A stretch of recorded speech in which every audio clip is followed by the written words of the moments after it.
چیزوں میں شفا ہے۔ عن ابن عباس رضی اللہ عنہما قال الشفاء فی ثلاث شربت عسل وشربت محجم وقیۃ نار وانہا امتی عن القی، کتاب الطب۔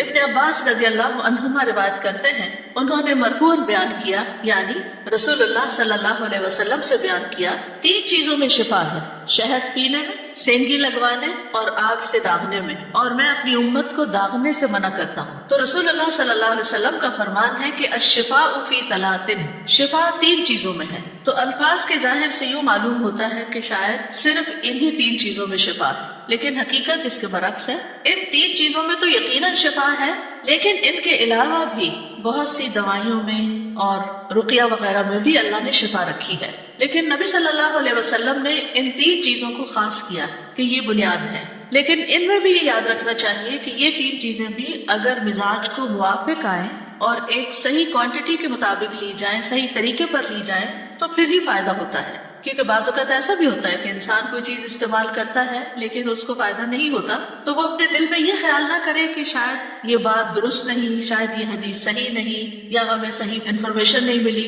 نہیں، اصل بات یہ ہے کہ ان چیزوں میں شفا مشروط ہے کس چیز کے ساتھ، کہ وہ آپ کو موافق ہے یا نہیں، اور پھر یہ کہ کتنی کوانٹٹی میں کوئی چیز لی جائے اور کس موقع پر لی جائے۔ اگر گرمی کی وجہ سے بیمار ہوا انسان اور کلونجی کی تاثیر گرم ہوتی ہے تو وہ کلونجی کھانا شروع کر دے، یا پھر یہ ہے کہ اگر ایک چٹکی بھر کلونجی کھانی ہے تو وہ پورا ٹیبل سپون کلونجی کا کھا بیٹھے۔ تو یہ تمام چیزیں بھی سمجھنے کی، آپ نے اصول بتا دی کہ ان چیزوں سے شفا حاصل ہو سکتی، لیکن کیسے؟ اس کے لیے ظاہر ہے کہ کوئی طبیب ہونا چاہیے، کوئی تجربہ کار ہونا چاہیے کہ جو انسان کو پھر سجیسٹ کرے کہ کس موقع پر کیا چیز لی جائے۔ اب مثال کے طور پر یہ ہے کہ تیر اندازی کی مثال آپ لیں، جیسے آپ تیر کو ایک شکار کے جانور پہ چلاتے تو اب کیا ہوتا ہے کہ تیر سے جانور جو ہے وہ شکار ہو جاتا ہے، لیکن اگر آپ کا تیر اس کو لگا ہی نہیں، خطا ہو گیا، یا پھر وہ صحیح جگہ نہیں جا کے لگا، تو وہ شکار تو بھاگ جائے گا اور تیر آپ کا ضائع چلا جائے گا۔ تو اسی طرح دوا کو بھی آپ ایک تیر کی طرح لیں، اگر وہ صحیح جگہ پر جا کر لگی، صحیح کوانٹٹی میں لگی،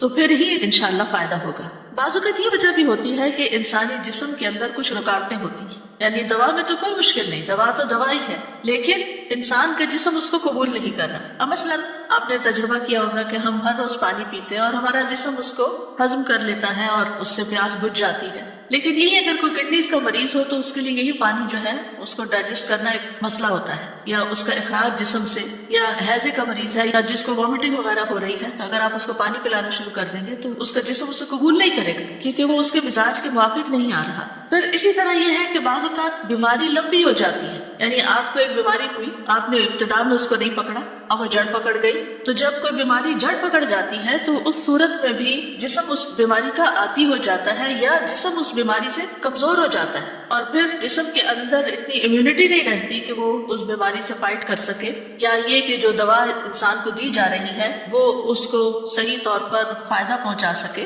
تو اسی لیے ڈاکٹرز یہ نصیحت کرتے ہیں کہ بیمار ہونے پر فوراً علاج کروایا جائے، بلکہ بیمار ہونے سے پہلے احتیاطی تدابیر اختیار کی جائے۔ اب کورونا سے بچنے کے لیے کتنے بڑے پیمانے پر احتیاطی تدابیر ہو رہی ہیں اور کس کس طریقے سے ہو رہی ہیں تاکہ بیماری سے دور رہیں، اور اگر بیماری شروع ہی ہوئی ہے تو اسی وقت اس کو پکڑ لیں۔ بیماری کو چھپائے نہیں کہ کوئی یہ نہ کہے کہ اس کو کورونا ہو گیا ہے، اور انسان اگر اس سے غفلت برتے گا تو بیماری بڑھتی چلی جائے گی، اور جب بیماری حد سے بڑھنے لگتی ہے تو پھر کنٹرول کرنا مشکل ہو جاتا ہے اور بعض اوقات زندگی کو بھی خطرہ ہو جاتا ہے۔ تو بیماری کے علاج کے 3 مراحل ہیں۔ پہلا مرحلہ ہے تحفظ کا، پریونشن، یعنی بیماری سے حفظ ما تقدم۔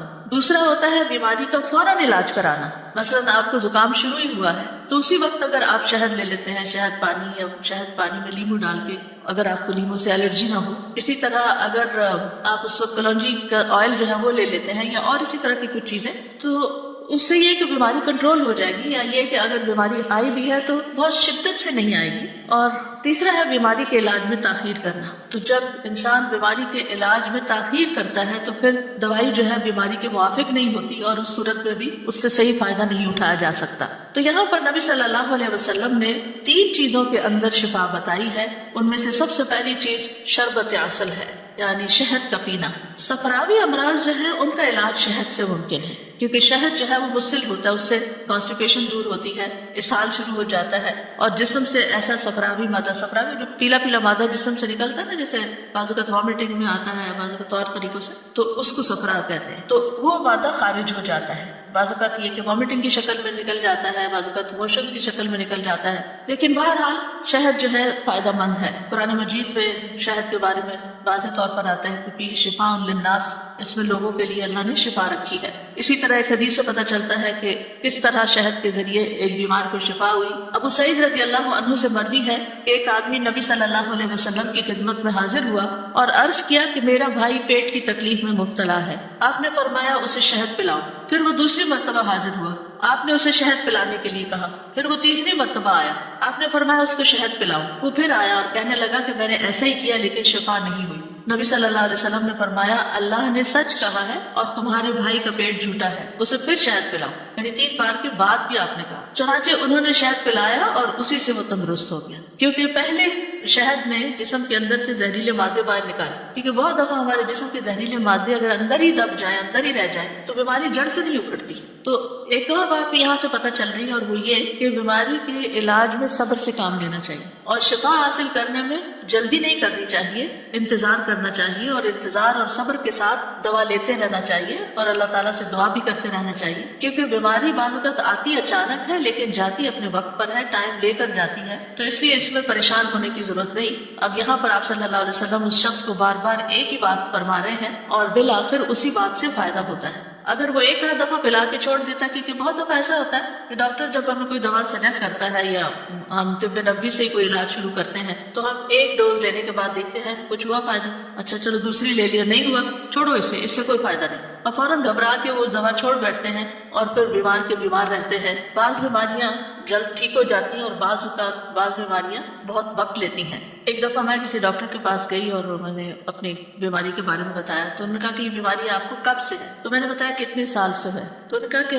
ہر سال کا 1 ہفتہ لگا لو اور اتنے سال کے ہفتے گن لو، اتنا عرصہ کم از کم علاج کرو. یعنی ایک سمجھانے کا انداز تھا کہ ہو سکتا ہے اس سے پہلے ہی ٹھیک ہو جائے، لیکن یہ ہے کہ اتنا عرصہ کنٹینیوسلی علاج کرنا پڑے گا. تو یہ بات بہت ضروری ہے کہ انسان اس چیز کو سمجھے کہ فوری نتائج نہ مانگے. اور میں یہ بات خاص طور پر اس لیے کہہ رہی ہوں کیونکہ ہم جب طب نبوی سے علاج کرنا شروع کرتے ہیں تو ہم سمجھتے ہیں کہ بس صرف کوئی میریکل ہوگا، اور چونکہ نبی صلی اللہ علیہ وسلم نے فرمایا تو بس ایک آدھ دفعہ لینے سے مسئلہ حل ہو جائے گا.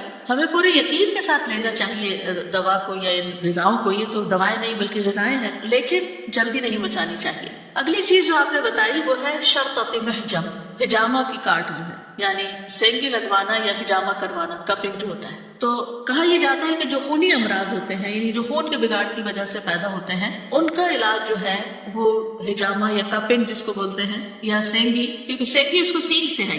پہلے زمانے میں سینگ کے ساتھ خون سک کیا جاتا تھا، یعنی ہارن جو ہوتا ہے کسی جانور کا. اسی طرح فسد کے ذریعے بھی خون نکالا جاتا ہے، فسد کھلوائی جاتی ہے، یعنی کہ مخصوص جگہوں پر باریک بلیڈ وغیرہ سے کٹ لگایا جاتا ہے جس سے ایک دم خون باہر نکلتا ہے اور انسان کو ریلیف ملتا ہے. لیکن عربوں میں اس کا عام رواج نہیں تھا. تو سینگی میں شفا ہے. رسول اللہ صلی اللہ علیہ وسلم نے فرمایا جس نے چاند کی 17، 19، 21 تاریخوں کو سینگی لگوائی اسے ہر بیماری سے شفا ہو جائے گی. اور اس کے لیے بہترین دن بھی آپ نے بتایا. ابن عمر کہتے ہیں میں نے رسول اللہ صلی اللہ علیہ وسلم کو فرماتے ہوئے سنا نہار منہ سینگی لگوانا بہتر ہے. اگر آپ حجامہ کرانا چاہیں تو بغیر کچھ کھائے پیے ارلی مارننگ کروائیں، اور اس میں شفا ہے اور برکت ہے. یہ عقل بڑھاتا ہے، حافظہ تیز کرتا ہے. اللہ برکت دے. جمعرات کو سینگی لگوایا کرو، یعنی جمعرات کا دن زیادہ بہتر ہے. اور اسی طرح سوار اور منگل کا بھی آپ نے فرمایا. اور بدھ، جمعہ، ہفتہ اور اتوار کی روز پچنے مت لگوایا کرو، یعنی یہ 4 دن مناسب نہیں ہے اس علاج کے لیے. اور پیر اور منگل کو سینگی لگوایا کرو، یعنی جمعرات بھی ہوگی، پیر اور منگل بھی ہو گیا. اس لیے کہ اسی دن اللہ نے ایوب علیہ السلام کو بیماری سے شفا عطا فرمائی، اور بدھ کے روز ان کو آزمائش میں مبتلا کیا تھا. اور کوڑ پن اور پلبہری بھی بدھ والے دن یا رات کو ظاہر ہوتی ہے. یہ سنن ابن ماجہ کی روایت ہے. اس سلسلے میں ایک اور بات یہ بھی یاد رکھیے کہ ماہر لوگوں سے سینگی لگوانی چاہیے. یعنی ہر ایک اس کا ماسٹر نہیں ہوتا، کم از کم وہ شخص ہو کہ جو انسان کے جسم کو سمجھتا ہو، اس نے کچھ اناٹمی پڑھ رکھی ہو، بیماریوں کے بیک گراؤنڈ کو سمجھتا ہو، ان کی ریزنز کو سمجھتا ہو، اور پھر صحیح طور پر صحیح جگہ پر سینگی لگا دے. کیونکہ بعض اوقات ہجامہ کرنے والے ایسی جگہ پر کپ لگا دیتے ہیں جہاں نہیں لگانا چاہیے، اور وہ فائدے کی بجائے نقصان کا بھی ہو جاتا ہے. اسی طرح ایسے وقت میں لگاتے ہیں جو مناسب نہیں ہوتا تو اس سے بھی نقصان ہوتا ہے. اسی طرح بعض ایسی رگوں میں یا ایسی جگہوں پر سینگی لگوا دی جاتی ہے کہ جہاں وہ نہیں لگنی چاہیے. اسی طرح کٹس جو ہیں وہ خاص سمت کو لگتے ہیں، اس کا بھی لحاظ رکھنا چاہیے. تو یہ علاج ایک ماہر اور قابل انسان کا محتاج ہے، کیونکہ یہ کٹس لگانا جو ہے جسم پر وہ خطرناک کام ہے. یہ یاد رکھیے کہ ہجامہ 3 طرح کا ہوتا ہے. ایک ڈرائی ہجامہ ہوتا ہے جس میں کٹس نہیں لگائے جاتے، بلڈ نہیں نکالا جاتا. دوسرا ویٹ ہجامہ ہوتا ہے جس میں کٹس لگا کر یا پچنے لگا کر، سوئیاں لگا کر خون نکالا جاتا ہے. کئی طریقے ہیں. پھر اسی طرح ایک مساج کرنے والا ہوتا ہے، اس میں کپس کے ساتھ مساج کیا جاتا ہے، اس سے بھی فائدہ ہوتا ہے. یا یہ کہ مثلاً کسی خاص جگہ پر آپ کو درد ہو رہی ہے تو آپ اس کے اوپر خود بھی کپ لگا دیں اور کٹس نہیں لگائیں، کیونکہ جو کٹ لگانے کا کام ہے نا یہ مخصوص تاریخوں، مخصوص دنوں اور قابل ڈاکٹر سے ہی لگانا چاہیے. لیکن اگر آپ کو کپ لگانا آتا ہے، مثلاً آپ کے ہاتھ میں کہیں درد ہو رہی ہے، کسی جوڑ پر درد ہو رہی ہے، تو آپ درد والے مقام پر کپ کو، جو کپ لگانے والا آلہ ہوتا ہے اس کا پمپ جو ہوتا ہے اس کے ساتھ آپ لگا کے تھوڑی دیر چھوڑ دیں. یہ ایسے ہی جیسے کوئی مساج کر رہا ہو یا کوئی پریس کر رہا ہو. عموماً یہ کہا جاتا ہے کہ پین اس جگہ ہوتی ہے جہاں کوئی چیز اکٹھی ہو جاتی ہے، کوئی بلاکیج سا آ جاتا ہے، اور اس کو جب آپ جیسے پریشر پوائنٹس دبا کے اس کو ریلیز کرتے ہیں یا آکوپنکچر کے ساتھ یا آکوپریشر کے ساتھ آپ علاج کرتے ہیں، تو ان جگہوں سے جو کوئی چیز اکٹھی ہوئی بھی ہوتی ہے یا جمع ہو جاتی ہے وہ ہٹ جاتی ہے، بلڈ فلو شروع ہو جاتا ہے، تو درد وغیرہ ٹھیک ہو جاتے ہیں. تو یہ جو ڈرائی ہجامہ ہوتا ہے یہ بلڈ سرکولیشن کو بہتر کرتا ہے، اور جب جسم میں بلڈ سرکولیشن اچھی ہوتی ہے جیسے ایکسرسائز وغیرہ سے یا سانس کی ایکسرسائز سے، تو انسان ہمیشہ اچھا فیل کرتا ہے. ایسے انڈورفنس نکلتے ہیں جسم سے کہ جس سے انسان کی طبیعت اچھی ہو جاتی ہے، سر ہلکا ہو جاتا ہے اور انسان خوشی محسوس کرتا ہے. پھر اگلی چیز جو آپ نے بتائی وہ ہے اوقیت بنار، یا آگ سے داغنا، لیکن اس کی ممانعت کی گئی ہے. یعنی بعض اوقات شہد پینے سے جسم کے اندر کے زہریلے مادے جو وہ نکل جاتے ہیں، بعض اوقات ہجامہ سے نکل جاتے ہیں، لیکن ایک آخری مرحلہ یہ ہوتا ہے کہ یہ دونوں طریقے کام نہیں آ رہے. یعنی نہ تو غذا کے ذریعے جسم کھل رہا ہے، صاف ہو رہا ہے، اور نہ ہی ہجامہ کے ذریعے وہ رکاوٹیں دور ہو رہی ہیں. تو آخری اضطراری کیفیت میں اگر کسی بھی طریقے سے فضول یا فالتو مواد خارج نہ ہو تو آگ سے داغنے سے وہ بہتر ہوتا ہے. اسی لیے آپ دیکھیں کہ اگر کسی جگہ پر ہمیں درد ہو اور ہم ہیٹنگ پیڈ لگائیں یا کوئی گرم چیز اس پر رکھیں تو آپ دیکھیں گے کہ درد کو آرام آتا ہے، کیونکہ وہ نرم کرتی ہے اس جگہ کو، اور وہاں سے جو بھی مادے ایسے ہوتے ہیں وہ گرم چیز اس کو وہاں سے ہٹا دیتی ہے، تو انسان اچھا فیل کرتا ہے. گرم باٹل آپ لے سکتے ہیں، ہیٹنگ پیڈ لے سکتے ہیں، ان چیزوں کی ممانعت نہیں ہے. لیکن آگ سے داغنا جو ہے رسول اللہ صلی اللہ علیہ وسلم نے اس سے منع فرمایا، کیونکہ اس سے مریض کو تکلیف بہت ہوتی ہے. لیکن اضطراری کیفیت میں جب کوئی اور چارہ نہ ہو اور مریض تڑپ رہا ہو تو اس صورت میں اس طریقے سے علاج کیا جا سکتا ہے. یا یہ کہ جب کوئی دوا اثر نہ کرے، بعض کا ایسا ہوتا ہے نا کہ آپ پین کلر بھی دے رہے ہیں اور سب کچھ کر رہے ہیں لیکن پین ہے کہ کسی صورت جا ہی نہیں رہا، تو پھر آخری ہیلے کے طور پر، کیونکہ مریض جو ہے اس کو تکلیف سے نجات دینی ہے، تو ایک بڑی تکلیف سے بچانے کے لیے ایک چھوٹی تکلیف دی جا سکتی ہے. لیکن یہ یاد رکھیے کہ عام حالات میں داغنا پسندیدہ نہیں، اور علاج یہاں سے شروع نہیں کرنا چاہیے. عمران بن حسین رضی اللہ عنہما سے روایت ہے، وہ کہتے ہیں کہ نبی صلی اللہ علیہ وسلم نے داغنے سے منع فرمایا، بس ہم نے داغ لگوائے مگر یہ کامیاب نہ رہے اور نہ ہی مفید ثابت ہوئے، یعنی ابتدا میں ہی لگوا لیے. امام ابو داؤد رحمہ اللہ بیان کرتے ہیں کہ عمران رضی اللہ عنہ فرشتوں کا سلام سنا کرتے تھے. جب انہوں نے داغ لگوائے تو یہ سلسلہ منقطع ہو گیا، پھر جب چھوڑ دیا تو پھر سے سلام سننے لگے. یعنی چونکہ اس میں ایک کراہت پائی جاتی ہے تو اس لیے جب انہوں نے یہ کام کیا تو وہ ایک خیر سے محروم ہو گئے. تو اس سے یہ بات بھی پتہ چلتی ہے کہ بعض اوقات ہمارے کچھ کام ایسے ہوتے ہیں یا ہمارے گناہ ایسے ہو سکتے ہیں کہ جن کی وجہ سے ہم سے نیکیوں کے مواقع چلے جاتے ہیں، اور خیر کے اپرچونیٹیز جو ہیں یا نیکی کے جو کام ہیں یا نیکی کے کام کے راستے ہیں وہ بند ہو جاتے ہیں. عام طور پر لوگ کہتے ہیں کہ اس کام میں بندش ہو گئی، اس کام میں بندش ہو گئی. یہ بندش بلا وجہ نہیں ہوتی، یہ بھی اللہ تعالیٰ کی رحمت ہوتی ہے. وہ بندش بھی ایک رحمت ہے. وہ کیوں؟ کیونکہ جب انسان کے لیے سارے راستے ہموار ہوتے ہیں اور آزادی کے ساتھ سب کچھ کر رہا ہوتا ہے تو اس وقت وہ شکر گزار نہیں ہوتا. لیکن جب اللہ سبحانہ تعالیٰ اس کے آگے کوئی رکاوٹ کھڑی کرتے ہیں تو اس کو پھر ہوش آتی ہے کہ یہ کیا ہوا میرے ساتھ. اور اللہ تعالیٰ ہم سے چاہتے ہی ہیں کہ ہم گناہوں سے توبہ کریں، واپس اللہ کی طرف رجوع کریں، اس کی طرف پلٹیں، تو اس طرح بیماریوں سے آرام آ جاتا ہے اور تکلیفیں جو ہیں وہ دور ہو جاتی ہیں، یعنی استغفار کے ذریعے اور اللہ کی طرف رجوع کر کے۔ نبی صلی اللہ علیہ وسلم نے یہ بھی فرمایا کہ وہ آدمی توکل سے بری ہو گیا جس نے اپنے بدن پر داغ لگایا یا دم کرنے کو کہا۔ تو اب یہ بات کہ دم کرنے کو کہا، حالانکہ نبی صلی اللہ علیہ وسلم نے خود بھی دم کیا ہے، آپ پر بھی کیا گیا، جبریل علیہ السلام نے آپ کو آ کر دم کیا، تو پھر کیا اگر کسی شخص کو کوئی جنات کا حملہ ہو گیا ہے یا جادو ہو گیا ہے تو کیا وہ کسی راقی کے پاس نہیں جا سکتا علاج کرانے کے لیے؟ راقی ایسے ہی ہوتے ہیں جیسے ڈاکٹرز ہوتے ہیں، طبیب ہوتے ہیں۔ کچھ بیماریوں کے لیے آپ فزیشنز کے پاس جاتے ہیں اور کچھ بیماریوں کے لیے آپ روحانی معالجین کے پاس جاتے ہیں۔ تو کیا ایسے شخص کے پاس جانا درست نہیں کہ جو آپ کے اوپر دم کرے اور آپ کا علاج کرے؟ نہیں، اس سے منع نہیں کیا گیا، لیکن جو مطلب ہے اصل میں جو منع کیا گیا وہ یہ کہ ایسے شخص کے پاس جائے جو اللہ کی کتاب نہ جانتا ہو، جو دین نہ جانتا ہو، اور جو صحیح دم کے علاوہ اور چیزیں بھی اختیار کرنے والا ہو۔ یا پھر دوسرا معنی یہ بھی کیا جاتا ہے کہ دم طلب کرنے والا اللہ پر بھروسے کی بجائے اس دم پر ہی بھروسہ کر لے کہ دم ہی ٹھیک کرے گا، تو ایسا شخص توکل سے بری ہو جاتا ہے۔ تو اگر یہ دو باتیں نہ پائی جاتی، یعنی شرکیہ دم نہ ہو اور صرف کلمات پہ بھروسہ نہ ہو، تو ایسا شخص توکل سے بری نہیں ہوتا۔ پھر اسی طرح حدیث میں آتا ہے کہ میری امت کے 70,000 لوگ بغیر حساب کتاب کے جنت میں داخل ہوں گے۔ یہ وہ لوگ ہوں گے جو جھاڑ پھونک نہیں کراتے، فال نہیں دیکھتے اور داغ کا علاج نہیں کرتے، بلکہ اپنے رب پر بھروسہ کرتے ہیں۔ تو اس سے یہ پتہ چلتا ہے کہ اگر کوئی دم طلب نہیں کرتا اور کامل توحید اور اللہ پہ مکمل توکل کرنے والا ہے اور لوگوں سے بے نیاز ہے، تو پھر اللہ تعالیٰ بھی اس کو ہر چیز سے بے نیاز کر کے بغیر حساب کے جنت میں داخل کر دے گا۔